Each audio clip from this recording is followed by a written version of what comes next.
ਜੀ ਹਾਂ, ਮੇਰੇ ਵੱਲੋਂ ਪਿਆਰ ਭਰੀ ਸਤਿ ਸ਼੍ਰੀ ਅਕਾਲ ਜੀ। ਹੁਣ ਸਮਾਂ ਹੋ ਗਿਆ ਪ੍ਰੋਗਰਾਮ ਖਬਰ ਤੇ ਨਜ਼ਰ ਬਲਤੇਜ ਬੰਨੂ ਜੀ ਦੇ ਨਾਲ। ਅੱਜ ਦਾ ਪ੍ਰੋਗਰਾਮ ਸ਼ੁਰੂ ਕਰਨ ਤੋਂ ਪਹਿਲਾਂ ਸਪਾਂਸਰਾਂ ਦਾ ਧੰਨਵਾਦ ਕਰਨਾ ਚਾਹੁੰਦੇ ਹਾਂ।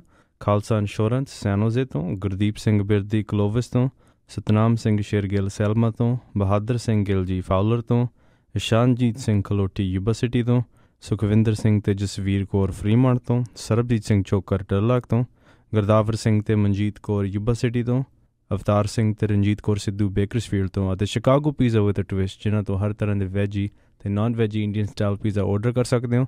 ਇਹਨਾਂ ਦਾ ਸਵਾਦ ਲੈਣ ਲਈ ਵਿਜ਼ਿਟ ਕਰੋ chicagopizzatwist.com ਅਤੇ 15% ਆਫ ਮਿਲੂਗਾ ਕੂਪਨ ਕੋਡ 13 ਦੇ ਨਾਲ। ਅਤੇ ਇੱਦਾਂ ਹੀ ਹੁਣ ਅਸੀਂ ਸਵਾਗਤ ਕਰਦੇ ਹਾਂ ਬਲਤੇਜ ਬੰਨੂ ਜੀ ਨੂੰ। ਸਤਿ ਸ਼੍ਰੀ ਅਕਾਲ ਬਲਤੇਜ ਬੰਨੂ ਜੀ, ਜੀ ਆਇਆਂ ਨੂੰ। ਸਤਿ ਸ਼੍ਰੀ ਅਕਾਲ ਦਿਲਪ੍ਰੀਤ, ਧੰਨਵਾਦ, ਮਿਹਰਬਾਨੀ ਜੀ। ਨਿਗਾਹ ਮਾਰਦੇ ਹਾਂ ਜੀ ਕੁਛ ਆਲੇ ਦੁਆਲੇ ਦੇ ਉੱਤੇ ਜੋ ਕੁਛ ਜਿਹੜਾ ਵਾਪਰ ਰਿਹਾ ਜਾਂ ਵਾਪਰ ਸਕਦਾ ਜੀ। ਜਿਹੜੇ ਟੀਚਰਸ ਨੇ, ਹੁਣ ਪੰਜਾਬ ਸਰਕਾਰ ਨੇ ਲੋਕ ਸਭਾ ਚੋਣਾਂ ਦਾ ਚੋਣ ਜ਼ਾਬਤਾ ਲੱਗਣ ਤੋਂ ਪਹਿਲਾਂ ਟੀਚਰਸ, ਠੇਕਾ ਮੁਲਾਜ਼ਮ ਤੇ ਜਿਹੜੇ ਰੈਗੂਲਰ ਮੁਲਾਜ਼ਮ ਨੇ ਉਹਨਾਂ ਦੇ ਮਸਲਿਆਂ ਨੂੰ 5 ਮਾਰਚ ਤੱਕ ਇੱਕ ਪਾਸੇ ਲਾਉਣ ਦੇ ਕੁਛ ਯਤਨ ਜਿਹੜੇ ਆ ਜੀ ਉਹ ਕੀਤੇ ਆ। ਸੰਭਾਵੀ ਰੂਪ ਦੇ ਵਿੱਚ ਜਿਹੜਾ ਚੋਣ ਜ਼ਾਬਤਾ ਹੈ ਇਹ 7 ਤਰੀਕ ਨੂੰ ਲੱਗ ਸਕਦਾ, ਕਿਉਂਕਿ 6 ਤਰੀਕ ਨੂੰ ਮੀਟਿੰਗ ਇੱਕ ਪ੍ਰਧਾਨ ਮੰਤਰੀ ਹੋਰਾਂ ਨੇ ਜਿਹੜੀ ਰੱਖੀ ਹੋਈ ਆ। ਅਗਲੇ ਦਿਨ ਚੋਣਾਂ ਦੀ ਅਨਾਊਂਸਮੈਂਟ ਜਿਹੜੀ ਆ ਉਹ ਹੋ ਸਕਦੀ ਆ। ਸਰਕਾਰ ਅਧਿਆਪਕਾਂ ਦੇ ਸੰਘਰਸ਼ ਦੇ ਉੱਤੇ ਕੁਛ ਨਰਮ ਪਈ ਜਾਪਦੀ ਆ, ਜਿਹੜੀ ਹੁਣ ਤੱਕ ਇੱਕ ਖੜਕਾ ਹੀ ਲਈ ਜਾਂਦੀ ਸੀ, ਔਰ ਇਸ ਵਰਗ ਦੇ ਨਾਲ ਟੱਕਰ ਲੈਣ ਵਾਲੇ ਜਿਹੜੇ ਅਧਿਕਾਰੀ ਆ ਉਹਨਾਂ ਦੀ ਸੁਰ ਵੀ ਜਿਹੜੀ ਥੋੜ੍ਹੀ ਠੰਡੀ ਹੋਈ ਜਿਹੜੀ ਉਹ ਜਾਪਦੀ ਆ। 5 ਤਰੀਕ ਨੂੰ ਮੰਤਰੀ ਮੰਡਲ ਦੀ ਮੀਟਿੰਗ ਵੀ ਆ। ਉਸੇ ਦਿਨ ਮੁੱਖ ਮੰਤਰੀ ਨੇ ਅਧਿਆਪਕ ਸੰਘਰਸ਼ ਕਮੇਟੀ ਦੇ ਨਾਲ ਵੀ ਮੀਟਿੰਗ ਰੱਖੀ ਆ, ਜਿਹਦੇ ਤੋਂ ਇਹ ਕਿਹਾ ਜਾ ਸਕਦਾ ਹੈ ਕਿ ਫੈਸਲੇ ਕੁਛ ਲਏ ਜਾ ਸਕਦੇ ਆ। ਕਈ ਸਾਲਾਂ ਬਾਅਦ ਸਮੂਹ ਅਧਿਆਪਕ ਜਥੇਬੰਦੀਆਂ ਇੱਕ ਮੰਚ ਤੇ ਆਈਆਂ।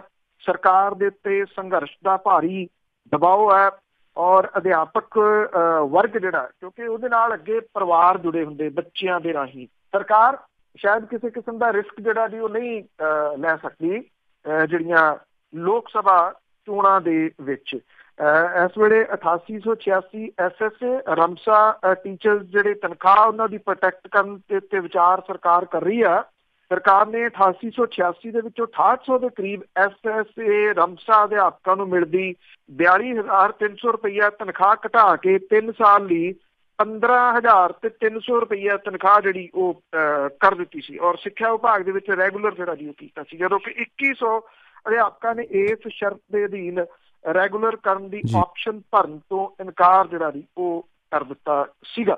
ਹੁਣ ਲੋਕ ਸਭਾ ਚੋਣਾਂ ਨੇੜੇ ਹੋਣ ਕਰਕੇ ਜਿਹੜੀ ਆਸ ਵੱਧ ਰਹੀ ਹੈ ਕਿ ਇਹਨਾਂ ਦੀਆਂ ਮੰਗਾਂ ਦੇ ਉੱਤੇ ਵਿਚਾਰ ਜਿਹੜਾ ਜੀ ਉਹ ਕੀਤਾ ਜਾ ਸਕਦਾ ਹੈ। ਨਰਸਾਂ ਜਿਹੜੀਆਂ ਕਿ ਇੱਥੇ ਰਜਿੰਦਰਾ ਹਸਪੀਟਲ ਦੇ ਵਿੱਚ ਡਟੀਆਂ ਹੋਈਆਂ ਸੀ, ਉਹਨਾਂ ਦੇ ਵਿਚਾਲੇ ਦੁਫੇੜ ਜਿਹੜੀ ਹੈ ਜੀ ਉਹ ਪੈ ਗਈ ਆ। ਕੁਛ ਜਿਹੜਾ ਜੀ ਉਹ ਕੰਮ ਦੇ ਉੱਤੇ ਚਲੇ ਗਈਆਂ ਨੇ, ਕੁਛ ਨੇ ਜਿਹੜੀ ਹੜਤਾਲ ਹੈ ਉਹ ਮੁੜ ਕੇ ਜਿਹੜਾ ਜੀ ਉਹ ਕਹਿ ਦਿੱਤਾ। ਪਰ ਇਹਨਾਂ ਜ਼ਰੂਰ ਹੈ ਜਿਹੜਾ ਉਹਨਾਂ ਦਾ ਸੰਘਰਸ਼ ਪਹਿਲਾਂ ਸਾਂਝੇ ਤੌਰ ਦੇ ਉੱਤੇ ਲੜਿਆ ਜਾ ਰਿਹਾ ਸੀ, ਉਹਦੇ ਵਿੱਚ ਦੁਫੇੜ ਪੈਣ ਕਰਕੇ ਇਹ ਢਿੱਲਾ ਜਿਹੜਾ ਜੀ ਉਹ ਪਊਗਾ ਸੰਘਰਸ਼।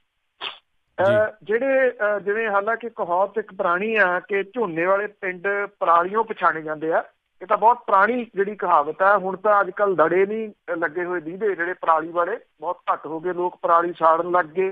ਪਰ ਇੰਨਾ ਜ਼ਰੂਰ ਹੈ ਕਿ NRI ਪਿੰਡ ਕਿਹੜੇ ਆ ਉਹ ਕੋਠੀਆਂ ਤੋਂ ਜਿਹੜੇ ਜੀ ਉਹ ਪਛਾਣੇ ਜਾਂਦੇ ਹੁੰਦੇ ਸੀ। ਇਹ ਨਵੀਂ ਤੁਸੀਂ ਕਹਿ ਸਕਦੇ ਹੋ ਕਿ ਕਹਾਵਤ ਜਿਹੜੀ ਬੇਸ਼ੱਕ ਪੁਰਾਤਨ ਬਜ਼ੁਰਗਾਂ ਦੀ ਬਣਾਈ ਹੋਈ ਤਾਂ ਨਹੀਂ, ਪਰ ਕਿਸੇ ਪਿੰਡ ਨੂੰ ਦੇਖਣਾ ਹੋਵੇ ਤਾਂ ਉਹਦੇ ਵਰਦਿਆਂ ਸਾਰ ਕਿੰਨੀਆਂ ਉੱਚੀਆਂ ਕੋਠੀਆਂ। ਕੋਈ ਸਮਾਂ ਸੀ ਜਦੋਂ ਜਿਹੜੇ ਪੰਜਾਬੀ ਇੱਥੇ ਵਲਾਇਤ ਨੂੰ ਗਏ, ਭਾਵ ਕਿ ਇੰਗਲੈਂਡ ਨੂੰ ਗਏ, ਔਰ ਉਹਨਾਂ ਨੇ ਫਿਰ ਆ ਕੇ ਇੱਥੇ ਪਿੰਡਾਂ ਦੇ ਵਿੱਚ ਜਿਹੜੀ ਜੀ ਉਹ ਆਪਣੀ ਪੈਂਠ ਬਣਾਉਣ ਦੇ ਵਾਸਤੇ ਬੜੀਆਂ ਵੱਡੀਆਂ ਵੱਡੀਆਂ ਕੋਠੀਆਂ ਛੱਤੀਆਂ, ਉਹ ਰਿਵਾਜ਼ ਤਾਂ ਹੁਣ ਚਲੇ ਗਿਆ। ਨਹੀਂ ਤਾਂ ਜਹਾਜ਼ ਹੁੰਦੇ ਸੀ, ਜਹਾਜ਼ ਦੀ ਟੈਂਕੀ ਜਿਹੜੀ ਬਣਾ ਦੇਣੀ, ਫੁੱਟਬਾਲ ਬਣਾ ਦੇਣਾ, ਜਦੋਂ ਦੂਰੋਂ ਦਿਸੇ ਜਹਾਜ਼ ਵਾਲਾ ਘਰ, ਉਹ ਤਕਰੀਬਨ ਇਹ ਪ੍ਰਵਾਸੀਆਂ ਦੇ ਹੁੰਦੇ ਸੀ ਜਿਹੜੇ ਵਿਦੇਸ਼ਾਂ ਦੇ ਵਿੱਚ ਕਮਾਈਆਂ ਕਰਨ ਜਿਹੜਾ ਜੀ ਉਹ ਗਏ। ਹੁਣ ਹੌਲੀ ਹੌਲੀ ਇਹ ਜਿਹੜਾ ਜੀ ਡਾਲਰ ਚਿਣ ਕੇ ਬਣਾਈਆਂ ਜਿਹੜੀਆਂ ਕੋਠੀਆਂ ਨੇ ਉਹ ਸੁੰਨੀਆਂ ਹੋਣੀਆਂ ਸ਼ੁਰੂ ਹੋ ਗਈਆਂ ਨੇ ਵੱਡੇ ਪੱਧਰ ਦੇ ਉੱਤੇ। ਗੈਰ ਕਾਨੂੰਨੀ ਪ੍ਰਵਾਸ ਨੂੰ ਠੱਲ ਨਹੀਂ ਜਿਹੜਾ ਜੀ ਉਹ ਪੈ ਰਹੀ। ਦੁਆਬੇ ਦੇ ਖੇਤਰ ਦੇ ਵਿੱਚ ਆਪਣੇ ਪੁੱਤਾਂ ਧੀਆਂ ਨੂੰ ਵਿਦੇਸ਼ ਭੇਜ ਕੇ ਜਿਹੜੇ ਜੀ ਘਰ ਖਾਲੀ ਹੋ ਗਏ। ਪੁਰਸ਼ਾਂ ਦੇ ਨਾਲੋਂ ਔਰਤਾਂ ਜਿਹੜੀਆਂ ਜੀ ਉਹ ਅਜਿਹੇ ਹਾਲਾਤਾਂ ਦਾ ਜ਼ਿਆਦਾ ਸਾਹਮਣਾ ਕਰ ਰਹੀਆਂ ਨੇ, ਕਿਉਂਕਿ ਜਿਹੜੇ ਇਹ ਪਿੰਡ ਨੇ ਉਹਨਾਂ ਦੇ ਵਿੱਚ ਬਹੁਤ ਵੱਡੀਆਂ ਵੱਡੀਆਂ ਕੋਠੀਆਂ ਜਿਹੜੇ ਪਹਿਲਾਂ ਪ੍ਰਵਾਸੀ ਇੱਥੇ ਆ ਕੇ ਵਿਆਹ ਸ਼ਾਦੀਆਂ ਕਰਦੇ ਹੁੰਦੇ ਸੀ, ਉਹਨਾਂ ਦੀ ਗਿਣਤੀ ਡੇ ਬਾਈ ਡੇ ਜਿਹੜੀ ਉਹ ਘਟਦੀ ਤੁਰੀ ਜਾ ਰਹੀ ਹੈ। ਇਹਦੇ ਕਈ ਕਾਰਨ ਨੇ, ਕੋਈ ਇੱਕ ਕਾਰਨ ਤਾਂ ਨਹੀਂ ਜਿਹੜਾ ਦੀ ਉਹ ਕਿਹਾ ਜਾ ਸਕਦਾ, ਪਰ ਇਹ ਵੀ ਆ ਕਿ ਉਹਨਾਂ ਪ੍ਰਵਾਸੀਆਂ NRIs ਦੀਆਂ ਕੋਠੀਆਂ ਨੂੰ ਵੇਖੋ ਵੇਖੀ ਫਿਰ ਜਿਹੜਾ ਸੀਗਾ ਜੀ ਉਹ ਪੰਜਾਬ ਦੇ ਵਿੱਚ ਧਨਾੜ ਜਿਹੜੇ ਸੀ ਉਹ ਵੀ ਵੱਡੀਆਂ ਕੋਠੀਆਂ ਪਾਉਣ ਲੱਗ ਗਏ। ਵੱਡੀਆਂ ਕੋਠੀਆਂ ਤਾਂ ਪਾ ਲਈਆਂ, ਪਰ ਬਹੁਤਿਆਂ ਨੇ ਜਿਹੜਾ ਜੀ ਇੱਥੇ ਅਣਸੁਰੱਖਿਅਤ ਮਾਹੌਲ ਕਰਕੇ ਬੱਚਿਆਂ ਨੂੰ ਵੱਡੀ ਗਿਣਤੀ ਦੇ ਵਿੱਚ ਬਾਹਰ ਭੇਜਣ ਲੱਗੇ। ਹੁਣ ਕੋਈ ਇਹ ਸਿਰਫ ਦੁਆਬਾ ਖੇਤਰ ਨਹੀਂ ਰਹਿ ਗਿਆ ਜਿਹਦੇ ਵਿੱਚ ਇਹ ਕਿਹਾ ਜਾਵੇ ਕਿ ਉੱਥੋਂ ਲੋਕ ਗਏ ਨੇ। ਮਾਝੇ ਦੇ ਬਹੁਤ ਵੱਡੀ ਗਿਣਤੀ ਦੇ ਵਿੱਚ ਜਿਹੜੇ ਸਟੂਡੈਂਟ ਨੇ ਉਹ ਬਾਹਰਲੇ ਮੁਲਕਾਂ ਵੱਲ ਨੂੰ ਜਿਹੜਾ ਜੀ ਉਹ ਚਲੇ ਗਏ। ਹੁਣ ਸਟੇਟਸ ਸਿੰਬਲ ਜਿਹੜਾ ਜੀ ਉਹ ਬਣ ਗਿਆ ਵੱਡੀਆਂ ਕੋਠੀਆਂ, ਤੇ ਮਾਪੇ ਜਿਹੜੇ ਆ ਜੀ ਉਹ ਇਕਲਾਪਾ ਹੰਢਾ ਰਹੇ ਆ। ਕਿਹਾ ਜਾਂਦਾ ਹੁੰਦਾ ਸੀ ਜਿਹੜੇ ਪੁੱਤ ਨੇ ਉਹ ਵਡੇਪੇ 'ਚ ਮਾਪਿਆਂ ਦੀ ਡੰਗੋਰੀ ਹੁੰਦੇ ਆ, ਪਰ ਹਾਲਾਤ ਕੁਛ ਇਸ ਤਰ੍ਹਾਂ ਦੇ ਬਣ ਗਏ ਕਿ ਡੰਗੋਰੀਆਂ ਜਿਹੜੀਆਂ ਸੀ ਉਹ ਬਾਹਰ ਤੁਰ ਗਈਆਂ ਤੇ ਬਜ਼ੁਰਗ ਮਾਪੇ ਜਿਹੜੇ ਜੀ ਉਹ ਇਹਨਾਂ ਮਹਿਲ ਨੁਮਾ ਕੋਠੀਆਂ ਦੇ ਵਿੱਚ ਜਿਹੜਾ ਜੀ ਉਹ ਰਹਿ ਗਏ। ਕੋਠੀਆਂ ਵੀ ਏਡੀਆਂ ਏਡੀਆਂ ਵੀ ਬੰਦੇ ਨੂੰ ਲੱਭਣ ਜਾਣਾ ਹੋਵੇ ਤੇ ਦੂਜੇ ਪਾਸਿਓਂ ਕੁਛ ਮਿੰਟ ਲੱਗ ਜਾਂਦੇ ਲੱਭਣ ਦੇ ਵਾਸਤੇ, ਏਡੇ ਦੀਆਂ ਵੱਡੀਆਂ ਜਿਹੜੀਆਂ ਜੀ ਉਹ ਕੋਠੀਆਂ। ਔਰ ਜਿਹੜੇ ਬਜ਼ੁਰਗ ਨੇ ਉਹ ਕਿਸੇ ਪਾਸੇ ਜੋਗੇ ਨਹੀਂ ਰਹੇ ਜੀ, ਉਹ ਨਾ ਵਿਦੇਸ਼ ਜਾਣਾ ਚਾਹੁੰਦੇ ਆ, ਉਹ ਸਮਝਦੇ ਆ ਕਿ ਨਹੀਂ ਉਹਨਾਂ ਦਾ ਉੱਥੇ ਜੀਅ ਨਹੀਂ ਲੱਗਣਾ। ਬੱਚੇ ਜਿਹੜੇ ਆ ਉਹ ਬੇਸ਼ੱਕ ਪੜ੍ਹਨ ਦੀ ਖਾਤਰ ਜਿਹੜਾ ਉਹ ਜਾ ਰਹੇ ਆ, ਪਰ ਸਭ ਨੂੰ ਪਤਾ ਕਿ ਉਹ ਸੈਟਲ ਹੋਣ ਦੇ ਵਾਸਤੇ ਜਾ ਰਹੇ ਆ, ਮੁੜ ਕੇ ਕਿਸੇ ਨੇ ਜਿਹੜਾ ਜੀ ਇਹ ਆਉਣਾ ਨਹੀਂ। ਜਿਹਦੇ ਕਰਕੇ ਇਹ ਜਿਹੜੀਆਂ ਪ੍ਰਵਾਸੀਆਂ ਦੀਆਂ ਕੋਠੀਆਂ ਜਾਂ ਪੰਜਾਬੀਆਂ ਦੀਆਂ ਕੋਠੀ ਕਹਿ ਲਓ ਵੱਡੀਆਂ ਵੱਡੀਆਂ ਹਵੇਲ ਜਿਹੜੇ ਨੇ ਜੀ ਉਹ ਖਾਲੀ ਹੋ ਗਏ। ਮਾਝੇ ਦੇ ਖੇਤਰ ਦੇ ਵਿੱਚ ਤਾਂ ਵੱਡੀਆਂ ਹਵੇਲੀਆਂ ਜਿਹੜੀਆਂ ਉਹ ਡਰੱਗ ਨੇ ਵੀ ਖਾਲੀ ਕਰਤੀਆਂ। ਜਵਾਨ ਜਿਹੜੇ ਸੀ ਉਹ ਮੌਤ ਦੇ ਮੂੰਹ ਪੈ ਗਏ, ਬਚਦੇ ਕੁਚਦੇ ਜਿਹੜੇ ਸੀ ਉਹ ਵਿਦੇਸ਼ਾਂ ਵੱਲ ਨੂੰ ਜਿਹੜਾ ਉਹ ਚਲੇ ਗਏ। ਪੰਜਾਬ ਆਉਂਦੇ ਸਮੇਂ ਦੇ ਦੌਰਾਨ ਇੱਕ ਨਵੀਂ ਕਿਸਮ ਦੀ ਤਸਵੀਰ ਜਿਹੜੀ ਦੀ ਉਹ ਪੇਸ਼ ਕਰੂਗਾ, ਕਿਉਂਕਿ ਇਹ ਜਿਹੜਾ ਪੰਜਾਬ ਦਾ ਖਾਲੀ ਹੋਣਾ ਨਿਰੰਤਰ ਇਸ ਵੇਲੇ ਜਾਰੀ ਹੈ। ਕਿਸੇ ਵੀ ਆਈਲੈਟ ਸੈਂਟਰ ਦੇ ਬਾਹਰ ਜਾ ਕੇ ਉੱਥੇ ਲੱਗੀ ਭੀੜ, ਉੱਥੇ ਖੜੇ ਮੁੰਡੇ ਕੁੜੀਆਂ ਜਿਹੜੇ ਜੀ ਉਹਨਾਂ ਨੂੰ ਤੁਸੀਂ ਵੇਖ ਸਕਦੇ ਹੋ ਕਿ ਉਹ ਝੋਲੇ 'ਚ ਕੱਪੜੇ ਪਾ ਕੇ ਤਿਆਰ ਨੇ ਵੀ ਜਦੋਂ ਕਿਤੇ ਉਹਨਾਂ ਦਾ ਜਿਹੜਾ ਉਹ ਦਾਖਲਾ ਮਿਲੇ, ਉਹ ਆਈਲੈਟ ਪਾਸ ਕਰਨ ਤੇ ਕਦੋਂ ਹੋਵੇ ਉਹ ਇੱਥੋਂ ਜਿਹੜਾ ਚਲੇ ਜਾਣ। ਤੇ ਇਸ ਦੇ ਬਾਰੇ ਦੇ ਵਿੱਚ ਕੋਈ ਵੀ ਜਿਹੜਾ ਜੀ ਨਾ ਸੋਚਿਆ ਅਜੇ ਤੱਕ ਕਿਸੇ ਨੇ, ਤੇ ਨਾ ਜਿਹੜਾ ਜੀ ਉਹ ਸੋਚਣ ਵੱਲ ਨੂੰ ਅਜੇ ਕੋਈ ਜਿਹੜਾ ਉਸ ਵੇਖ ਹੀ ਰਿਹਾ ਜੀ। ਸੋਸ਼ਲ ਮੀਡੀਆ ਦੇ ਇੱਕ ਹਿੱਸੇ ਦੇ ਵਿੱਚ ਇਸ ਤਰ੍ਹਾਂ ਦੀਆਂ ਰਿਪੋਰਟਾਂ ਆ ਰਹੀਆਂ ਨੇ ਕਿ ਦਹਿਸ਼ਤੀ ਜਥੇਬੰਦੀ ਜੈਸ਼-ਏ ਮੁਹੰਮਦ ਦਾ ਸਰਗਨਾ ਮਸੂਦ ਅਜ਼ਹਰ ਉਹਦੀ ਮੌਤ ਹੋ ਗਈ ਹੈ। ਮਸੂਦ ਅਜ਼ਹਰ ਦੀ ਮੌਤ ਗੁਰਦੇ ਖਰਾਬ ਹੋਣ ਕਰਕੇ ਹੋਈ ਦੱਸੀ ਜਾ ਰਹੀ ਹੈ। ਦੂਜੇ ਪਾਸੇ ਇੱਕ ਜਿਹੜਾ ਮੀਡੀਆ ਦਾ ਹਿੱਸਾ ਹੈ ਜਿਹਨੇ ਆਪਣੇ ਤੋਏ ਬਹੁਤ ਕਰਾਈ ਪਿਛਲੇ ਦਿਨਾਂ 'ਚ, ਉਹ ਭਾਰਤੀ ਹਵਾਈ ਫੌਜ ਦੇ ਵੱਲੋਂ ਬਾਲਾਕੋਟ ਤੇ ਕੀਤੇ ਹਵਾਈ ਹਮਲਿਆਂ ਦੇ ਵਿੱਚ ਮਾਰਿਆ ਗਿਆ ਦੱਸ ਰਿਹਾ ਇਹ ਜਿਹੜਾ ਜੀ। ਹਾਲਾਂਕਿ ਅਧਿਕਾਰਤ ਤੌਰ ਦੇ ਉੱਤੇ ਇਹਨਾਂ ਕਿਸੇ ਤੱਥਾਂ ਦੀ ਪੁਸ਼ਟੀ ਨਹੀਂ ਹੋ ਰਹੀ। ਮਸੂਦ ਅਜ਼ਹਰ ਦੇ ਟਿਕਾਣੇ ਨੂੰ ਲੈ ਕੇ ਜਾਂ ਲਾਏ ਜਾ ਰਹੇ ਕਿਆਸ ਜਿਹੜੇ ਨੇ ਉਹਨਾਂ ਦੇ ਵਿਚਾਲੇ ਇੱਕ ਰਿਪੋਰਟ ਦੇ ਵਿੱਚ ਦਾਅਵਾ ਕੀਤਾ ਗਿਆ ਕਿ ਜੈਸ਼-ਏ ਮੁਹੰਮਦ ਦਾ ਮੁਖੀ ਭਾਰਤੀ ਹਵਾਈ ਫੌਜ ਦੇ ਵੱਲੋਂ ਖੈਬਰ ਪਖਤੂਨਖਵਾ ਸੂਬੇ ਦੇ ਬਾਲਾਕੋਟ ਤੇ ਕੀਤੀ ਹਵਾਈ ਬੰਬਾਰੀ ਦੇ ਦੌਰਾਨ ਮਾਰਿਆ ਗਿਆ। ਦੂਜਾ ਏਜੰਸੀਆਂ ਹਾਲਾਂਕਿ ਇਹਨਾਂ ਰਿਪੋਰਟਾਂ ਦੀ ਸੱਚਾਈ ਜਾਣਨ ਦੀ ਕੋਸ਼ਿਸ਼ ਕਰ ਰਹੀਆਂ ਨੇ। ਏਜੰਸੀਆਂ ਨੇ ਅਧਿਕਾਰਤ ਤੌਰ ਦੇ ਉੱਤੇ ਇੰਨਾ ਜ਼ਰੂਰ ਮੰਨਿਆ ਕਿ ਉਹਨਾਂ ਕੋਲੇ ਇੰਨੀ ਜਾਣਕਾਰੀ ਜ਼ਰੂਰ ਹੈ ਕਿ ਗੁਰਦੇ ਖਰਾਬ ਹੋਣ ਕਰਕੇ ਜੈਸ਼-ਏ ਮੁਹੰਮਦ ਦਾ ਸਰਗਨਾ ਪਾਕਿਸਤਾਨ ਦੇ ਇੱਕ ਫੌਜੀ ਹਸਪਤਾਲ ਦੇ ਵਿੱਚ ਇਲਾਜ ਅਧੀਨ ਸੀ। ਪਾਕਿਸਤਾਨ ਦੇ ਵਿਦੇਸ਼ ਮੰਤਰੀ ਮਹਿਮੂਦ ਕੁਰੈਸ਼ੀ ਨੇ ਪਿਛਲੇ ਦਿਨੀ ਇੱਕ ਇੰਟਰਵਿਊ ਦੇ ਵਿੱਚ ਕਿਹਾ ਸੀਗਾ ਕਿ ਜੈਸ਼-ਏ ਮੁਹੰਮਦ ਦਾ ਮੁਖੀ ਮਸੂਦ ਅਜ਼ਹਰ ਬਹੁਤ ਬਿਮਾਰ ਹੈ ਤੇ ਉਹ ਤੁਰਨ ਫਿਰਨ ਤੋਂ ਵੀ ਲਾਚਾਰ ਹੈ। ਭਾਰਤੀ ਹਵਾਈ ਫੌਜ ਦੇ ਵੱਲੋਂ ਜੈਸ਼ ਦੇ ਕੈਂਪ ਤੇ ਜਿਹੜੇ ਦੀ ਹਮਲਿਆਂ ਦੇ ਬਾਰੇ ਦੇ ਵਿੱਚ ਜਿਹੜਾ ਜੀ ਤਸਵੀਰਾਂ ਜਾਂ ਸਬੂਤ ਨਸ਼ਰ ਕੀਤੇ ਜਾਣ ਦੇ ਵੱਧਦੇ ਦਬਾਅ ਦੇ ਦਰਮਿਆਨ IAF ਜਿਹੜੀ ਇੰਡੀਅਨ ਏਅਰ ਫੋਰਸ ਹੈ ਉਹਨੇ ਐਲਾਨ ਕੀਤਾ ਕਿ ਫੈਸਲਾ ਸਰਕਾਰ ਦੇ ਉੱਤੇ ਨਿਰਭਰ ਕਰਦਾ ਹੈ ਕਿ ਉਹਨੇ ਕੋਈ ਤਸਵੀਰਾਂ ਜਾਰੀ ਕਰਨੀਆਂ ਨੇ ਜਾਂ ਨਹੀਂ। ਦੂਜੇ ਪਾਸੇ ਪਾਕਿਸਤਾਨੀ ਮੀਡੀਆ ਦੀ ਰਿਪੋਰਟ ਜਿਹੜੀ ਹੈ ਜੀ ਉਹ ਦਾਅਵਾ ਕਰਦੀ ਹੈ ਕਿ ਜੈਸ਼-ਏ ਮੁਹੰਮਦ ਮੁਖੀ ਮਸੂਦ ਅਜ਼ਹਰ ਅਜੇ ਜਿਉਂਦਾ।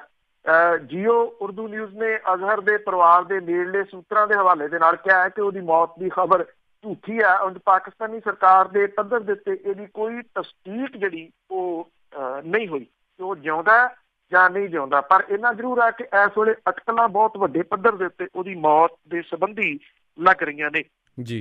ਵਿਵਾਦਾਂ ਦੇ ਵਿੱਚ ਘਿਰੇ ਪਟਨਾ ਸਾਹਿਬ ਦੇ ਜਥੇਦਾਰ ਗਿਆਨੀ ਇਕਬਾਲ ਸਿੰਘ ਨੇ ਸਵੇਰੇ ਅਸਤੀਫਾ ਦੇਣ ਤੋਂ ਬਾਅਦ ਯੂ ਟਰਨ ਲੈ ਲਿਆ। ਹੁਣ ਮੁੜ ਕੇ ਉਹਨੇ ਤਖਤ ਦੇ ਜਥੇਦਾਰ ਦੀ ਸੇਵਾ ਸਾਂਭ ਲਈ ਹੈ। ਉਹਨੇ ਦਾਅਵਾ ਕੀਤਾ ਹੈ ਕਿ ਪ੍ਰਬੰਧਕੀ ਬੋਰਡ ਦੇ ਜਨਰਲ ਸਕੱਤਰ ਨੇ ਅਸਤੀਫੇ ਨੂੰ ਪ੍ਰਵਾਨ ਨਹੀਂ ਕੀਤਾ। ਇਕਬਾਲ ਸਿੰਘ ਨੇ ਇਹ ਵੀ ਕਿਹਾ ਕਿ ਪਟਨਾ ਸਾਹਿਬ ਦੀ ਸੰਗਤ ਨੇ ਇਕੱਠੇ ਹੋ ਕੇ ਮੁੜ ਕੇ ਤਖਤ ਦਾ ਕੰਮਕਾਜ ਜਿਹੜਾ ਜੀ ਉਹ ਸੌਂਪ ਦਿੱਤਾ। ਨਵੇਂ ਵਾਪਰੇ ਘਟਨਾਕ੍ਰਮ ਦੇ ਬਾਰੇ ਦੇ ਵਿੱਚ ਇਕਬਾਲ ਸਿੰਘ ਨੇ ਕਿਹਾ ਕਿ ਪ੍ਰਬੰਧਕੀ ਬੋਰਡ ਦੇ ਜਨਰਲ ਸਕੱਤਰ ਮਹਿੰਦਰਪਾਲ ਸਿੰਘ ਢਿੱਲੋਂ ਨੇ ਉਹਨਾਂ ਦੇ ਅਸਤੀਫੇ ਨੂੰ ਪ੍ਰਵਾਨ ਨਹੀਂ ਕੀਤਾ। ਜਨਰਲ ਸਕੱਤਰ ਦੇ ਵੱਲੋਂ ਇਹਦੇ ਸੰਬੰਧ ਦੇ ਵਿੱਚ ਜਿਹੜਾ ਜੀ ਉਹ ਸੋਸ਼ਲ ਮੀਡੀਆ ਦੇ ਉੱਤੇ ਆਡੀਓ ਦੇ ਰੂਪ ਦੇ ਵਿੱਚ ਪਾਇਆ ਗਿਆ, ਜਿਹਦੇ ਵਿੱਚ ਢਿੱਲੋਂ ਅਸਤੀਫੇ ਨੂੰ ਪ੍ਰਵਾਨ ਨਾ ਕਰਨ ਤੇ ਇਕਬਾਲ ਸਿੰਘ ਨੂੰ ਆਪਣਾ ਕੰਮ ਜਾਰੀ ਰੱਖਣ ਦੇ ਵਾਸਤੇ ਜਿਹੜਾ ਜੀ ਉਹ ਕਹਿ ਰਿਹਾ।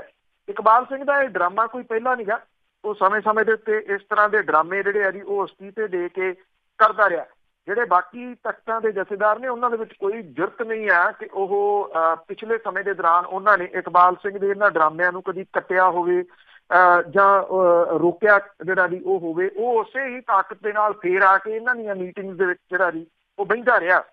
ਇਕਬਾਲ ਸਿੰਘ ਦੇ ਵੱਲੋਂ ਭੇਜੇ ਆਪਣੇ ਅਸਤੀਫੇ ਦੇ ਵਿੱਚ ਉਹਨੇ ਕਿਹਾ ਸੀਗਾ ਕਿ ਕੁਝ ਧਾਰਮਿਕ ਤੇ ਰਾਜਨੀਤਿਕ ਲੋਕ ਉਹਨਾਂ ਦੇ ਖਿਲਾਫ ਸਾਜ਼ਿਸ਼ਾਂ ਘੜ ਕੇ ਬੇਬੁਨਿਆਦ ਦੋਸ਼ ਲਾ ਰਹੇ ਆ, ਜਿਹਦੇ ਨਾਲ ਤਖਤ ਦੀ ਮਾਣ ਮਰਿਆਦਾ ਤੇ ਮਾਣ ਸਨਮਾਨ ਨੂੰ ਢਾਹ ਲੱਗ ਰਹੀ ਹੈ। ਔਰ ਉਹਨੇ ਕਿਹਾ ਸੀਗਾ ਕਿ ਗੁੰਮਰਾਹਕੁਨ ਪ੍ਰਚਾਰ ਕਰਕੇ ਸੰਗਤ ਨੂੰ ਗੁੰਮਰਾਹ ਕੀਤਾ ਜਾ ਰਿਹਾ। ਕਿ ਹੁਣ ਸੰਗਤ ਗੁੰਮਰਾਹ ਨਹੀਂ ਹੋਈ ਜਾਂ ਜਿਹੜੀ ਢਾਹ ਦੀ ਉਹ ਗੱਲ ਕਰਦਾ ਸੀ ਉਹ ਹੁਣ ਲੱਗਣੋਂ ਹਟ ਗਈ, ਜਿਹਦੇ ਕਰਕੇ ਉਹਨੇ ਦੁਬਾਰਾ ਜਿਹੜਾ ਜੀ ਅਸਤੀਫਾ ਆਪਣਾ ਵਾਪਸ ਲੈ ਲਿਆ। ਪਿਛਲੇ ਦਿਨਾਂ ਤੋਂ ਇਕਬਾਲ ਸਿੰਘ ਚਰਚਾ ਦੇ ਵਿੱਚ ਜਿਹੜਾ ਜੀ ਉਹ ਰਿਹਾ। ਉਹਦੀ ਦੂਜੀ ਪਤਨੀ ਦੇ ਵੱਲੋਂ ਇੱਕ ਚਿੱਠੀ ਜਿਹੜੀ ਅਕਾਲ ਤਖਤ ਦੇ ਉੱਤੇ ਦਿੱਤੀ ਗਈ ਸੀ ਕਿ ਸ਼ਿਕਾਇਤ ਅਕਾਲ ਤਖਤ ਦੇ ਉੱਤੇ ਦਿੱਤੀ ਗਈ ਸੀਗੀ। ਔਰ ਇੱਕ ਇਕਬਾਲ ਸਿੰਘ ਦੇ ਮੁੰਡੇ ਗੁਰਪ੍ਰਸਾਦ ਸਿੰਘ ਲਾਉਣਾ ਤਾਂ ਬੜਾ ਅਜੀਬ ਲੱਗਦਾ, ਉਹਦੇ ਨਾਲ ਉਹ ਪਟਨਾ ਸਾਹਿਬ ਦੀ ਜਿਹੜੀ ਕਮੇਟੀ ਆ ਉਹਦੇ ਚ ਕੈਸ਼ੀਅਰ ਆ। ਇੱਕ ਉਹਦੀ ਵੀਡੀਓ ਵਾਇਰਲ ਹੋਈ ਜਿਹਦੇ ਵਿੱਚ ਉਹ ਸ਼ਰਾਬ ਤਾਂ ਪੀ ਹੀ ਰਿਹਾ, ਉਹ ਚੇਨ ਸਮੋਕਰ ਵੀ ਹੈ, ਉਹ ਲਗਾਤਾਰ ਸਿਗਰਟ ਜਿਹੜੀ ਦੀ ਉਹ ਫੂਕੀ ਜਾ ਰਿਹਾ। ਇਹਦੀ ਵੀ ਜਿਹੜੀ ਸ਼ਿਕਾਇਤ ਆਈ ਸੀ। ਤੋ ਇਹ ਪਤਾ ਨਹੀਂ ਕਿਹੜੀ ਉਹ ਜਿਹੜੀ ਦੀ ਗੱਲ ਕਰ ਰਿਹਾ ਕਿ ਉਹਨਾਂ ਦੇ ਖਿਲਾਫ ਸਾਜ਼ਿਸ਼ਾਂ ਤੇ ਬੇਬੁਨਿਆਦ ਦੋਸ਼ ਲੱਗ ਰਹੇ ਆ। ਕੀ ਇਹ ਬੇਬੁਨਿਆਦ ਹੈ ਤੇ ਉਹਦਾ ਮੁੰਡਾ ਜਿਹੜਾ ਜੀ ਉਹ ਸਿਗਰਟ ਪੀਂਦਾ, ਸ਼ਰਾਬ ਪੀਂਦਾ ਸ਼ਰੇਆਮ ਜਿਹੜਾ ਜੀ ਉਹ ਵੀਡੀਓ ਦੇ ਵਿੱਚ ਦੇਖਿਆ ਗਿਆ। ਇਹਦੇ ਉੱਤੇ ਕੁਝ ਵੀ ਜਿਹੜਾ ਜੀ ਇਕਬਾਲ ਸਿੰਘ ਨੇ ਨਹੀਂ ਆਖਿਆ। ਤੋ ਇਹ ਆਉਂਦੇ ਦਿਨਾਂ ਦੇ ਦੌਰਾਨ ਵਿਵਾਦ ਜਿਹੜਾ ਜੀ ਉਹ ਵੱਡਾ ਹੋ ਸਕਦਾ ਹੈ। ਜਿਹੜੀ ਕਮੇਟੀ ਅਕਾਲ ਤਖਤ ਦੇ ਜਥੇਦਾਰ ਨੇ ਬਣਾਈ ਆ, ਉਸ ਕਮੇਟੀ ਦੇ ਵਿੱਚ ਕੁਝ ਨਾਮ ਇਸ ਤਰ੍ਹਾਂ ਦੇ ਹੈਗੇ ਉਹ ਆਪਣੇ ਆਪ 'ਚ ਹੀ ਕੰਟਰੋਵਰਸ਼ੀਅਲ ਨੇ। ਇਸ ਕਰਕੇ ਉਹਨਾਂ ਤੋਂ ਇਹੋ ਜਿਹੀ ਉਮੀਦ ਹੈ ਕਿ ਉਹ ਕੋਈ ਫੈਸਲਾ ਜਿਹੜਾ ਜੀ ਜਾਂ ਸਖਤ ਫੈਸਲਾ ਇਸ ਮਾਮਲੇ ਦੇ ਉੱਤੇ ਲੈ ਸਕਦੇ ਆ ਜੀ। ਵਿੰਗ ਕਮਾਂਡਰ ਅਭਿਨੰਦਨ ਜਿਹੜਾ ਕਿ ਐਤਵਾਰ ਤੋਂ ਜਿਹੜਾ ਜੀ ਉਹ ਸੁਰਖੀਆਂ ਦੇ ਵਿੱਚ ਹੈ, ਜਦੋਂ ਪਾਕਿਸਤਾਨ ਤੋਂ ਉਹ ਇੱਥੇ ਜਿਹੜਾ ਜੀ ਆਇਆ ਸੀਗਾ, ਐਤਵਾਰ ਤੋਂ ਨਹੀਂ ਮਾਫ਼ ਕਰਨਾ, ਪਿਛਲੇ 3 ਦਿਨ ਤੋਂ। ਔਰ ਹੁਣ ਜਿਹੜਾ ਸੁਰੱਖਿਆ ਏਜੰਸੀਆਂ ਨੇ ਉਹਨਾਂ ਨੇ ਪਾਕਿਸਤਾਨ ਦੇ ਵਿੱਚ ਵਾਪਰੇ ਘਟਨਾਕ੍ਰਮ ਦੇ ਬਾਰੇ ਉਹਦੇ ਤੋਂ ਜਾਣਕਾਰੀ ਜਿਹੜੀ ਹੈ ਜੀ ਉਹ ਹਾਸਲ ਕੀਤੀ ਹੈ। ਅਧਿਕਾਰੀਆਂ ਨੇ ਇਹ ਕਿਹਾ ਕਿ ਫੌਜੀ ਹਸਪੀਟਲ ਦੇ ਵਿੱਚ ਉਹਦਾ ਲਗਾਤਾਰ ਦੂਜੇ ਦਿਨ ਮੈਡੀਕਲ ਚੈੱਕਅਪ ਹੋਇਆ। ਭਾਰਤੀ ਹਵਾਈ ਸੈਨਾ ਦੇ ਸੀਨੀਅਰ ਅਧਿਕਾਰੀਆਂ ਨੇ ਉਹਦੇ ਨਾਲ ਮੁਲਾਕਾਤ ਕੀਤੀ। ਵਿੰਗ ਕਮਾਂਡਰ ਤੋਂ ਸੁਰੱਖਿਆ ਏਜੰਸੀਆਂ ਅਜੇ 2 ਦਿਨਾਂ ਤੱਕ ਹੋਰ ਜਾਣਕਾਰੀ ਹਾਸਲ ਕਰਨਗੀਆਂ। ਉਹਦੇ ਕਈ ਮੈਡੀਕਲ ਟੈਸਟ ਵੀ ਕੀਤੇ ਗਏ ਆ ਤਾਂ ਕਿ ਉਹਨੂੰ ਸਹਿਜ ਜਿਹੜਾ ਜੀ ਉਹ ਕੀਤਾ ਜਾ ਸਕੇ। ਜਿਹੜੇ ਫੌਜੀ ਅਧਿਕਾਰੀ ਨੇ ਉਹ ਜਿਹੜੇ ਆ ਜੀ ਇਹ ਗੱਲ ਕਹਿੰਦੇ ਆ ਕਿ ਉਹਨੂੰ ਮੁੜ ਕੇ ਜਹਾਜ਼ ਉਡਾਉਣ ਦੇ ਕਾਬਲ ਬਣਾਉਣ ਦੀਆਂ ਕੋਸ਼ਿਸ਼ਾਂ ਕੀਤੀਆਂ ਜਿਹੜੀਆਂ ਜੀ ਉਹ ਜਾ ਰਹੀਆਂ ਨੇ। ਇਹ ਵੀ ਕਿਹਾ ਕਿ ਭਾਰਤੀ ਹਵਾਈ ਸੈਨਾ ਦੇ ਅਧਿਕਾਰੀਆਂ ਨੂੰ ਉਹਨੇ ਸੁਨੇਹਾ ਦਿੱਤਾ ਕਿ ਜਿੰਨੀ ਛੇਤੀ ਹੋ ਸਕੇ ਜਹਾਜ਼ ਉਡਾਉਣਾ ਚਾਹੁੰਦਾ ਹੈ। ਉਹਨੇ ਆਪਣੀ ਜਿਹੜੇ ਜੀ ਤਾਂਘ ਇਹ ਇਲਾਜ ਕਰ ਰਹੇ ਡਾਕਟਰਾਂ ਨੂੰ ਵੀ ਜਿਹੜੀ ਹੈ ਜੀ ਉਹ ਦੱਸੀ ਹੈ। ਇਹ ਕਿਹਾ ਗਿਆ ਕਿ ਉਹਨੂੰ ਮਾਨਸਿਕ ਤੌਰ ਤੇ ਪਰੇਸ਼ਾਨ ਕੀਤੇ ਜਾਣ ਦੇ ਬਾਵਜੂਦ ਉਹਦੇ ਹੌਸਲੇ ਜਿਹੜੇ ਜੀ ਉਹ ਬੁਲੰਦ ਨੇ। ਦੂਜੇ ਪਾਸੇ ਇਹ ਵੀ ਕਿਹਾ ਜਾ ਰਿਹਾ ਹੈ ਕਿ ਵਿੰਗ ਕਮਾਂਡਰ ਅਭਿਨੰਦਨ ਨੂੰ ਜਿਹੜਾ ਜੀ ਮਹਾਵੀਰ ਅਹਿੰਸਾ ਪੁਰਸਕਾਰ ਦੇ ਨਾਲ 17 ਅਪ੍ਰੈਲ ਨੂੰ ਜਿਹੜਾ ਉਹ ਸਨਮਾਨਿਤ ਕੀਤਾ ਜਾਊਗਾ।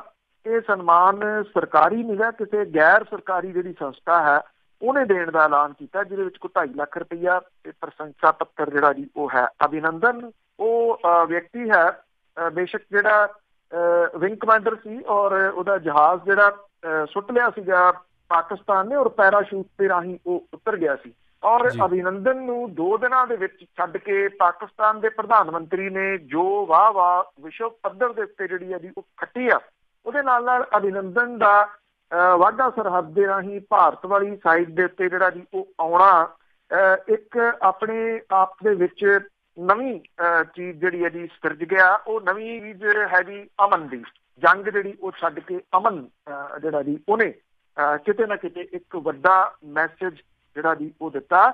ਔਰ ਇਸ ਸਭ ਕਾਸੇ ਦੇ ਵਿੱਚ ਇਹ ਵੀ ਜਿਹੜਾ ਜੀ ਚਰਚਾ ਕਰਨਾ ਜ਼ਰੂਰੀ ਆ ਕਿ ਜਿਹੜੇ ਚੈਨਲ ਕਹੀ ਜਾਂਦੇ ਸੀ 300 ਉੱਥੇ ਅੱਤਵਾਦੀ ਮਾਰਤਾ, 350 ਅੱਤਵਾਦੀ ਮਾਰਤਾ, ਕੋਈ 350 ਵਾਰ ਰੂਮ ਬਣਾ ਕੇ ਬੈਠੇ ਸੀ ਚੈਨਲ। ਭਾਰਤੀ ਜਨਤਾ ਪਾਰਟੀ ਦੇ ਇੱਕ ਮੰਤਰੀ ਨੇ SS ਆਹਲੂਵਾਲੀਆ, ਉਹਨਾਂ ਨੇ ਇਹ ਗੱਲ ਕਹੀ ਆ ਕਿ ਉੱਥੇ ਕੋਈ ਜਿਹੜਾ ਜੀ ਜਾਨੀ ਨੁਕਸਾਨ ਨਹੀਂ ਹੋਇਆ, ਨਾ ਜਾਨੀ ਨੁਕਸਾਨ ਕਰਨਾ ਸਾਡਾ ਕੋਈ ਮਕਸਦ ਸੀ। ਉਹ ਕਹਿੰਦੇ ਅਸੀਂ ਤਾਂ ਸਿਰਫ ਮੈਸੇਜ ਦੇਣਾ ਸੀ ਵੀ ਅਸੀਂ ਉੱਥੇ ਜਿਹੜਾ ਜੀ ਉਹ ਆ ਸਕਦੇ ਹਾਂ ਜਾਂ ਉੱਥੋਂ ਤੱਕ ਅਟੈਕ ਕਰ ਸਕਦੇ ਹਾਂ। ਜਿਵੇਂ ਕਿ ਇਹਨਾਂ ਇਹ ਜਿਹੜੇ ਬੇਖਬਰੀ ਚੈਨਲ ਨੇ, ਇਹਨਾਂ ਦੀ ਜਿਹੜੀਆਂ ਰਿਪੋਰਟਾਂ ਆਪੇ ਹੀ ਬਣਾਈ ਜਾਂਦੇ ਸੀ ਬੈਠੇ, ਉਹਨਾਂ ਦੀ ਇੱਕ ਕਿਸਮ ਦੇ ਨਾਲ ਫੂਕ ਕੱਢ ਕੇ ਰੱਖ ਦਿੱਤੀ ਹੈ ਜੀ। ਆਮ ਆਦਮੀ ਪਾਰਟੀ ਜਿਹੜੀ ਕਿ ਪਿਛਲੇ ਕੁਝ ਹਫ਼ਤਿਆਂ ਤੋਂ ਇੱਥੇ ਬਿਜਲੀ ਅੰਦੋਲਨ ਜਿਹੜਾ ਜੀ ਉਹ ਚਲਾ ਰਹੀ ਹੈ। ਬਿਜਲੀ ਅੰਦੋਲਨ ਦੇ ਵਿੱਚ ਉਹਨਾਂ ਦੇ ਵੱਲੋਂ ਪਿੰਡਾਂ ਦੇ ਵਿੱਚ ਜਾ ਕੇ ਲੋਕਾਂ ਦੇ ਬਿੱਲ ਜਿਹੜੇ ਆ ਬਹੁਤ ਜ਼ਿਆਦਾ ਬਿਜਲੀ ਦੇ ਆ ਰਹੇ ਆ, ਉਹਦੇ ਜਿਹੜਾ ਜੀ ਮੁੱਦਾ ਮੰਗਾਇਆ ਜਾ ਰਿਹਾ ਤਾਂ ਕਿ ਲੋਕ ਸਭਾ ਚੋਣਾਂ ਦੇ ਦੌਰਾਨ ਉਹ ਦੱਸ ਸਕਣ ਕਿ ਪੰਜਾਬ ਦੇ ਵਿੱਚ ਬਿਜਲੀ ਕਿੰਨੀ ਮਹਿੰਗੀ ਆ ਔਰ ਕਿੰਨਾ ਧੂੰਆਂ ਲੋਕਾਂ ਦਾ ਜਿਹੜਾ ਜੀ ਉਹ ਕੱਢ ਰਹੀ ਆ। ਇਹਦੇ ਦੌਰਾਨ ਜਿਹੜੀ ਪੰਜਾਬ ਸਰਕਾਰ ਹੈ ਜੀ, ਉਹਨੇ ਪੰਜਾਬ ਦੇ ਵਿੱਚ ਨਵੀਆਂ ਬਿਜਲੀ ਦਰਾਂ ਦਾ ਐਲਾਨ ਜਿਹੜਾ ਜੀ ਉਹ ਲੋਕ ਸਭਾ ਚੋਣਾਂ ਤੋਂ ਬਾਅਦ ਕਰਨ ਦਾ ਹੁਣ ਜਿਹੜਾ ਜੀ ਉਹ ਫੈਸਲਾ ਲਿਆ, ਕਿਉਂਕਿ ਨਵੇਂ ਰੇਟ ਆ ਰਹੇ ਨੇ, ਰੇਟ ਹੋਰ ਵੱਧ ਰਹੇ ਨੇ ਬਿਜਲੀ ਦੇ। ਪਾਵਰਕਾਮ ਦੇ ਵੱਲੋਂ ਸਾਲ 19 ਤੇ 20 ਦੀਆਂ ਨਵੀਆਂ ਦਰਾਂ ਦੇ ਸੰਬੰਧੀ ਪਾਈ ਪਟੀਸ਼ਨ ਦੇ ਸੰਬੰਧ ਪੰਜਾਬ ਰਾਜ ਬਿਜਲੀ ਰੈਗੂਲੇਟਰੀ ਕਮਿਸ਼ਨ ਦੇ ਵੱਲੋਂ ਜਨਤਕ ਸੁਣਵਾਈ ਦੀ ਪ੍ਰਕਿਰਿਆ ਮੁਕੰਮਲ ਕਰ ਲਈ ਗਈ ਹੈ, ਪਰ ਰੈਗੂਲੇਟਰੀ ਕਮਿਸ਼ਨ ਦੇ ਵੱਲੋਂ ਮਾਮਲੇ ਦੇ ਉੱਤੇ ਭੋਗ ਪੜਤਾਲ ਤੇ ਮੁਲਾਂਕਣ ਕਰਨਾ ਅਜੇ ਬਾਕੀ ਹੈ। ਰਾਜ ਸਰਕਾਰ ਚੋਣ ਵਰ੍ਹੇ ਨੂੰ ਲੈ ਕੇ ਫਿਲਹਾਲ ਨਵੀਆਂ ਦਰਾਂ ਨੂੰ ਟਾਲਣ ਦੇ ਰੌਂ ਦੇ ਵਿੱਚ ਹੈ। ਦਰਾਂ 'ਚ ਸੋਧ ਦੇ ਮਾਮਲੇ ਦੇ ਵਿੱਚ ਰੈਗੂਲੇਟਰੀ ਕਮਿਸ਼ਨ ਦੇ ਵੱਲੋਂ ਮੁੜ ਕੇ ਪਾਵਰਕਾਮ ਦੇ ਕੋਲੋਂ ਨਵੀਆਂ ਦਰਾਂ ਤੇ ਲੋਕਾਂ ਦੀ ਆਵਾਜ਼ ਦੇ ਮੁਤਲਕ ਸਪਸ਼ਟੀਕਰਨ ਲੈਣਾ ਹਾਲੇ ਵੀ ਬਾਕੀ ਹੈ। ਕਿਹੜਾ ਪੁੱਛਦਾ ਲੋਕਾਂ ਦੀ ਵੈਸੇ ਆਵਾਜ਼ ਨੂੰ? ਜਿਹੜਾ ਹੁਣ ਤੱਕ ਜਦੋਂ 2 ਸਾਲ ਹੋ ਗਏ ਸਰਕਾਰ ਬਣੀ ਨੂੰ, 4 ਵਾਰੀ ਬਿਜਲੀ ਦੇ ਬਿੱਲ ਜਿਹੜੇ ਆ ਜੀ ਉਹ ਵਧਾਏ ਜਾ ਚੁੱਕੇ ਆ ਤੇ ਅਗਲੀ ਵਾਰੀ ਹੋਰ ਜਿਹੜਾ ਜੀ ਉਹ ਵਧਾਉਣ ਦੀ ਤਿਆਰੀ ਹੈ। ਅਗਲੇ ਕੁਝ ਦਿਨਾਂ ਦੇ ਵਿੱਚ ਚੋਣ ਕਮਿਸ਼ਨ ਦੇ ਵੱਲੋਂ ਜਿਹੜਾ ਜੀ ਚੋਣ ਜ਼ਾਬਤਾ ਲਾਗੂ ਹੋ ਜਾਣਾ। ਇਹਦੇ ਵਿੱਚ ਨਵੀਆਂ ਦਰਾਂ ਦਾ ਐਲਾਨ ਲੋਕ ਸਭਾ ਚੋਣਾਂ ਤੋਂ ਬਾਅਦ ਹੀ ਜਿਹੜਾ ਜੀ ਹੋਊਗਾ। 7 ਤਰੀਕ ਨੂੰ ਸੰਭਾਵੀ ਰੂਪ ਦੇ ਵਿੱਚ ਜਿਹੜਾ ਚੋਣ ਜ਼ਾਬਤਾ ਉਹ ਲੱਗ ਸਕਦਾ। ਪਾਵਰਕਾਮ ਨੇ ਰੈਗੂਲੇਟਰੀ ਕਮਿਸ਼ਨ ਨੂੰ ਨਵੀਆਂ ਦਰਾਂ ਦੇ ਭਾਅ ਤੈਅ ਕਰਨ ਦੇ ਵਾਸਤੇ ਪਾਈ ਪਟੀਸ਼ਨ 'ਚ ਕਿ 2.25 ਤੋਂ 2.5% ਦੇ ਕਰੀਬ ਵਾਧਾ ਜਿਹੜਾ ਜੀ ਉਹ ਮੰਗਿਆ। ਔਰ ਜੇ ਇੰਨਾ ਵਾਧਾ ਹੁੰਦਾ ਤੇ ਪੰਜਾਬ ਜਿਹੜਾ ਪਹਿਲਾਂ ਹੀ ਸਭ ਤੋਂ ਮਹਿੰਗੀ ਬਿਜਲੀ ਜਿਹੜੀ ਜੀ ਉਹ ਆਪਣੇ ਖਪਤਕਾਰਾਂ ਨੂੰ ਦੇ ਰਿਹਾ, ਇੱਥੇ ਬਿਜਲੀ ਹੋਰ ਜਿਹੜੀ ਹੈ ਜੀ ਉਹ ਮਹਿੰਗੀ ਹੋ ਜੂਗੀ 2 ਤੋਂ 2.5% ਤੱਕ। ਹਾਂ ਇੰਨਾ ਹੈ ਕਿ ਜਿਵੇਂ ਕਹਿੰਦੇ ਕਿ ਬੱਕਰੇ ਦੀ ਮਾਂ ਕਿੰਨੀ ਦੇਰ ਖੈਰ ਮਨਾਊਗੀ, ਸੋ ਇਹ ਖੈਰ ਜਿਹੜੀ ਇਹਦੀ ਮਨਾਈ ਜਾ ਸਕਦੀ ਹੈ ਲੋਕ ਸਭਾ ਦੀਆਂ ਚੋਣਾਂ ਤੱਕ। ਐਸੂਨ ਜਿਹੜੀਆਂ ਲੋਕ ਸਭਾ ਦੀਆਂ ਚੋਣਾਂ ਸਮਾਪਤ ਹੋਣਗੀਆਂ, ਨਾਲ ਦੀ ਨਾਲ ਨਵਾਂ ਤੋਹਫਾ ਜਿਹੜਾ ਜੀ ਉਹ ਮਿਲੂਗਾ ਪੰਜਾਬ ਦੇ ਲੋਕਾਂ ਨੂੰ ਬਿਜਲੀ ਦੀਆਂ ਦਰਾਂ ਵਧਾ ਕੇ। ਵੈਸੇ ਮੈਂ ਇਹ ਵੀ ਦੱਸਦਾ ਇੱਥੇ ਕਿ ਪੰਜਾਬ ਸਰਕਾਰ ਨੇ ਤੋਹਫਾ ਇੱਕ ਹੋਰ ਦਿੱਤਾ ਜੀ। ਪੰਜਾਬ ਸਰਕਾਰ ਨੇ ਜਿਹੜਾ ਸ਼ਰਾਬ ਦਾ ਕੋਟਾ ਉਹ ਵੀ ਵਧਾ ਦਿੱਤਾ ਤੇ ਬੀਅਰ ਦਾ ਕੋਟਾ ਜਿਹੜਾ ਜੀ ਉਹ ਵੀ ਵਧਾ ਦਿੱਤਾ। ਹੈਰਾਨਗੀ ਵਾਲੀ ਗੱਲ ਇਹਦੇ ਵਿੱਚ ਇਹ ਆ ਕਿ 1 ਰੁਪਈਆ ਜਿਹੜਾ ਇੱਕ ਸੈਸ ਲਾਇਆ ਗਿਆ ਬੋਤਲ ਦੇ ਉੱਤੇ, ਪਰ ਬੋਤਲ ਦੇ ਉੱਤੇ, ਉਹਦੇ ਨਾਲ ਸਰਕਾਰ ਜਿਹੜੀ ਆ ਉਹ ਨਸ਼ਾ ਛੁਡਾਊ ਮੁਹਿੰਮ ਜਿਹੜੀ ਹੈ ਜੀ ਉਹ ਜਿਹੜੀ ਚਲਾ ਰਹੀ ਹੈ, ਉਹਦੇ ਉੱਤੇ ਇਹ ਪੈਸੇ ਜਿਹੜੇ ਨੇ ਉਹ ਖਰਚੇ ਜਾਣਗੇ। ਭੇਡਾਂ ਦੀ ਜਿਹੜੀ ਹੈ ਨਾ ਉਹ ਲਾਹ ਕੇ ਉਹਨਾਂ ਤੇ ਉਹਨਾਂ ਨੂੰ ਸਵੈਟਰ ਦਿੱਤੇ ਜਾਣਗੇ। ਇਹ ਕੁਛ ਇਸ ਤਰ੍ਹਾਂ ਦਾ ਜਿਹੜਾ ਵੀ ਸਰਕਾਰ ਨੇ ਕਰ ਦਿੱਤਾ। ਇੱਕ ਥੋੜੀ ਜਿਹੀ ਵੱਖਰੀ ਟਾਈਪ ਦੀ ਰਿਪੋਰਟ ਹੈ, ਮੈਂ ਜਾਂਦੇ ਤੁਹਾਡੇ ਨਾਲ ਜ਼ਰੂਰ ਸਾਂਝੀ ਕਰਨੀ ਆ, ਕਿਉਂਕਿ ਇਹਨਾਂ ਦਿਨਾਂ ਦੇ ਵਿੱਚ ਅਵਾਰਾ ਕੁੱਤੇ ਜਿਹੜੇ ਆ ਉਹ ਬਣੇ ਹੋਏ ਆ ਦਹਿਸ਼ਤ। ਕਹਿੰਦੇ ਜਿਹੜੀ ਕਹਾਵਤ ਹੈ ਕਿ ਹੱਡਾਂ ਰੋੜੀ ਦਾ ਜਿਹੜਾ ਕੁੱਤਾ ਉਹਦੇ ਮੂੰਹ ਨੂੰ ਖੂਨ ਲੱਗ ਜਾਂਦਾ। ਹੱਡਾਂ ਰੋੜੀਆਂ ਜਿਹੜੀਆਂ ਪਹਿਲਾਂ ਹੁੰਦੀਆਂ ਸੀ, ਕਿਸੇ ਟਾਈਮ ਗਿਰਜਾਂ ਜਿਹੜੀਆਂ ਸੀ ਜਿਨ੍ਹਾਂ ਨੂੰ ਸਫਾਈ ਮੰਤਰੀ ਜਿਹੜਾ ਵੀ ਉਹ ਕਿਹਾ ਜਾਂਦਾ ਹੁੰਦਾ ਸੀਗਾ, ਗਿਰਜਾਂ ਮੁੱਕ ਗਈਆਂ, ਉਹਦੇ ਨਾਲ ਹੱਡਾਂ ਰੋੜੀਆਂ ਜਿਹੜੀਆਂ ਸੀ ਕਿਉਂਕਿ ਬਿਮਾਰੀਆਂ ਦੀ ਵਜ੍ਹਾ ਕਰਕੇ ਬਹੁਤ ਵੱਧ ਗਈਆਂ। ਬਹੁਤ ਕੁੱਤੇ ਜਿਹੜੇ ਅਵਾਰਾ ਉਹ ਹੱਡਾਂ ਰੋੜੀਆਂ 'ਚ ਰਹਿੰਦੇ ਆ ਤੇ ਜਦੋਂ ਉਹਨਾਂ ਦੇ ਮੂੰਹ ਨੂੰ ਖੂਨ ਲੱਗ ਜਾਂਦਾ ਫਿਰ ਉਹ ਬਾਹਰ ਜਿਹੜਾ ਜੀ ਉਹ ਲੋਕਾਂ ਨੂੰ ਵੱਢਦੇ ਆ, ਬੱਚਿਆਂ ਨੂੰ ਜਿਹੜਾ ਜੀ ਉਹ ਵੱਢਦੇ ਆ। ਅਬੋਹਰ ਨੇੜੇ ਪਿੰਡ ਸ਼ੇਰਗੜ੍ਹ ਦੇ ਵਿੱਚ ਇੱਕ ਅਵਾਰਾ ਕੁੱਤਿਆਂ ਨੇ 1 ਸਾਲਾ ਬੱਚੇ ਨੂੰ ਖਾ ਹੀ ਲਿਆ। ਔਰ ਇਹ ਕੋਈ ਪਹਿਲੀ ਜਾਂ ਆਖਰੀ ਘਟਨਾ ਨਹੀਂ ਹੈ ਜੀ।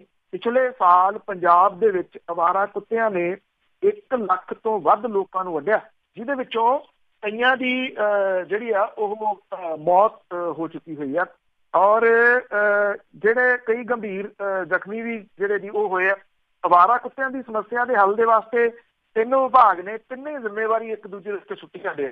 ਪੰਜਾਬ ਸਰਕਾਰ ਦੇ ਵੱਲੋਂ 18 ਦੇ ਵਿੱਚ ਇਕੱਠੇ ਕੀਤੇ ਗਏ ਅੰਕੜਿਆਂ ਦੇ ਵਿੱਚ 1,13,000 ਲੋਕਾਂ ਨੂੰ ਅਵਾਰਾ ਕੁੱਤਿਆਂ ਨੇ ਵੱਢਿਆ, ਕਿਉਂਕਿ 17 ਦੇ ਵਿੱਚ ਇਹ ਅੰਕੜਾ 1,12,000 ਸੀ। ਇਹਦੇ ਵਿੱਚੋਂ 50% ਬੱਚੇ ਸੀਗੇ। ਇਹ ਸਿਰਫ ਉਹ ਮਾਮਲੇ ਆ ਜਿਨ੍ਹਾਂ ਦੇ ਬਾਰੇ ਹਸਪਤਾਲਾਂ ਤੋਂ ਜਾਣਕਾਰੀ ਮਿਲੀ। ਬਹੁਤੇ ਤੁਹਾਨੂੰ ਪਤਾ ਉਹੀ ਆ ਜਿਹੜੇ ਉਹ ਕਹਿੰਦੇ ਵੀ ਕੁੱਤੇ ਨੇ ਵੱਢਿਆ, ਅੱਛਾ ਗੁਆਂਢੀ ਤੋਂ ਮਿਰਚਾਂ ਲੈ ਕੇ ਉਹਦੇ ਉੱਤੇ ਜਿਹੜੀਆਂ ਜੀ ਉਹ ਲਾ ਦਿਓ, ਜਾਂ ਜਿਨ੍ਹਾਂ ਦਾ ਕੁੱਤਾ ਸੀ ਉਹਨਾਂ ਤੋਂ ਕਹਿੰਦੇ ਮਿਰਚਾਂ ਲੈ ਕੇ ਉਹਦੇ ਉੱਤੇ ਲਾ ਦਿਓ। ਇਸ ਕਰਕੇ ਜਿਹੜਾ ਜੀ ਉਹਨੇ ਜਿਹੜੇ ਰਿਪੋਰਟ ਨਹੀਂ ਹੁੰਦੇ ਉਹ ਕਿੰਨੇ ਨੇ, ਫਿਰ ਤਾਂ ਬਹੁਤ ਵੱਡੀ ਗਿਣਤੀ। ਅਸਲ ਅੰਕੜਾ ਇਸ ਤੋਂ ਕਿਤੇ ਵੱਡਾ ਹੋ ਸਕਦਾ ਜੇ ਸਾਰੇ ਜਿਹੜਾ ਜੀ ਆ ਜਾਏ। 2 ਸਾਲਾਂ ਦੇ ਦੌਰਾਨ ਅਵਾਰਾ ਕੁੱਤਿਆਂ ਦੇ ਵੱਢਣ ਦੇ ਮਾਮਲੇ 16 ਨਾਲੋਂ ਦੁੱਗਣੇ, ਭਾਵ ਕਿ 54,000 ਜਿਹੜੇ ਹੋ ਗਏ। ਔਰ ਡਿਸਟ੍ਰਿਕਟ ਵਾਈਜ਼ ਜਿਹੜੇ ਅੰਕੜੇ ਨੇ, ਲੁਧਿਆਣਾ ਜ਼ਿਲ੍ਹਾ ਸਭ ਤੋਂ ਅੱਗੇ ਆ ਜਿੱਥੇ 15,324 ਘਟਨਾਵਾਂ ਵਾਪਰੀਆਂ। ਇਸ ਤੋਂ ਬਾਅਦ ਪਟਿਆਲੇ ਦਾ ਨੰਬਰ ਹੈ ਜਿਹੜਾ ਮੁੱਖ ਮੰਤਰੀ ਦਾ ਸ਼ਹਿਰ ਹੈ ਜੀ, 9936 ਲੋਕਾਂ ਨੂੰ ਇੱਥੇ ਅਵਾਰਾ ਕੁੱਤਿਆਂ ਨੇ ਵੱਢਿਆ। ਜਲੰਧਰ ਦੇ ਵਿੱਚ 9839, ਹੁਸ਼ਿਆਰਪੁਰ ਦੇ ਵਿੱਚ 9260, ਸੰਗਰੂਰ ਦੇ ਵਿੱਚ 6593 ਜਿਹੜੇ ਜੀ ਲੋਕਾਂ ਨੂੰ ਕੁੱਤਿਆਂ ਨੇ ਵੱਢਿਆ। ਹਾਲਾਂਕਿ ਪੰਜਾਬ 'ਚ ਅਵਾਰਾ ਕੁੱਤਿਆਂ ਦੀ ਸਮੱਸਿਆ ਵਿਧਾਨ ਸਭਾ ਦੇ ਹਰ ਸੈਸ਼ਨ 'ਚ ਉੱਠਦੀ ਆ। ਅਵਾਰਾ ਕੁੱਤਿਆਂ ਨੂੰ ਕੰਟਰੋਲ ਕਰਨਾ ਦੇ ਵਾਸਤੇ ਤਿੰਨੋਂ ਵਿਭਾਗ ਨੇ, ਲੋਕਲ ਬਾਡੀਜ਼ ਨੂੰ, ਵਿਕਾਸ ਤੇ ਪੰਚਾਇਤ, ਪਸ਼ੂ ਪਾਲਣ ਵਿਭਾਗ ਇੱਕ ਦੂਜੇ ਦੇ ਉੱਤੇ ਜ਼ਿੰਮੇਵਾਰੀ ਸੁੱਟ ਕੇ ਸੁਰਖਰੂ ਹੋ ਜਾਂਦੇ ਆ। ਪੁਰਾਣੇ ਬਜ਼ੁਰਗ ਜਿਹੜੇ ਆ ਉਹ ਜਦੋਂ ਕਿਸੇ ਨੂੰ ਝਿੜਕਣਾ ਹੁੰਦਾ ਸੀ ਤੇ ਉਹ ਬੜੇ ਇੱਕ ਸਟਾਈਲ ਦੇ ਵਿੱਚ ਕਹਿੰਦੇ ਸੀ ਵੀ ਜਾ ਕੁੱਤੇ ਦਾ ਵੱਢਿਆ। ਤੋ ਤੁਸੀਂ ਇਹ ਕਹਿ ਲਓ ਕਿ 1 ਲੱਖ ਤੋਂ ਵੱਧ ਲੋਕ ਨੇ ਜੀ ਜਿਹੜੇ ਕੁੱਤੇ ਦੇ ਵੱਢੇ ਨੇ, ਭਾਵ ਕਿ ਇੱਥੇ ਪੰਜਾਬ ਦੇ ਵਿੱਚ ਏਡੀ ਵੱਡੀ ਉਹਨਾਂ ਦੀ ਗਿਣਤੀ ਆ। ਤੇ ਇਹ ਬਿਨਾਂ ਕਿਸੇ ਸ਼ੱਕ ਦੇ ਹੱਡਾਂ ਰੋੜੀਆਂ ਕੁੱਤੇ ਨੇ ਜਿਨ੍ਹਾਂ ਦੇ ਮੂੰਹ ਨੂੰ ਖੂਨ ਲੱਗਿਆ ਹੈ। ਬਹੁਤ ਮਿਹਰਬਾਨੀ ਦਿਲਪ੍ਰੀਤ ਜੀ, ਬਹੁਤ ਬਹੁਤ ਧੰਨਵਾਦ ਬਲਤੇਜ ਪੰਨੂ ਜੀ। Thank you. ਸਤਿ ਸ਼੍ਰੀ ਅਕਾਲ ਜੀ। ਇਹ ਸਨ ਬਲਤੇਜ ਪੰਨੂ ਜੀ। ਅੱਜ ਦਾ ਪ੍ਰੋਗਰਾਮ ਖਬਰ ਤੇ ਨਜ਼ਰ ਜੀ। ਇੱਦਾਂ ਹੀ ਜੀ ਸੁਣਦੇ ਰਹੋ ਪੰਜਾਬੀ ਰੇਡੀਓ USA।